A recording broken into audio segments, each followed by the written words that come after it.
dog. Damn you lady, you made me drop some of my beer. Alright, just hold still. Hold still, my dog will stop. He'll stop biting you as soon as you hold still. Wally, come. Heel. Very good.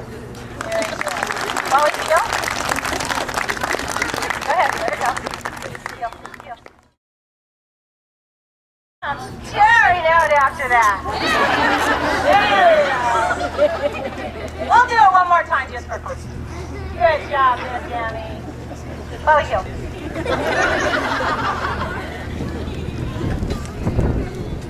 Alright, there's a moral to this story. We're going to show you something now. I want you to watch when we do bite prevention programs all the time, both for kids and also corporate. And so there's a lot of things that we can do with our body language that encourage the dog to want to chase us and bite. Now, this dog is a very social dog, and this is a trained behavior. But dogs chase things that run. And so if you just watch when Billy stops, and he stops all of his motion, the dog stops. Okay? So just keep that in mind if you ever get an excited dog, even a puppy that's excited. The more quiet we can be, the better it's going to be for the dog settling down and getting quiet. So we're going to go ahead and let, we call this a courage test actually, but we're going to, and Billy is trained to catch a dog, knows how to do that. We're going to let Wally do that again, and then we'll let Emmy see if she can do her part. Are you ready?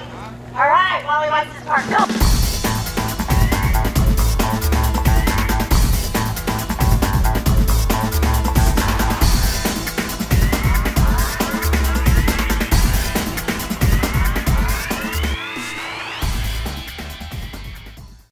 Okay, now hold still, mister. Hold still. Wally, come. Now, Wally's been waiting for him to make the next move. There she goes. It's nasty, dirty. We actually have her video actually on the sleeve one time, so it's pretty fun.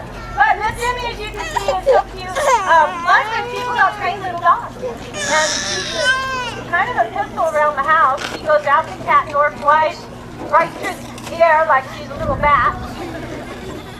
But you can see here how natural it is for them to want to chase.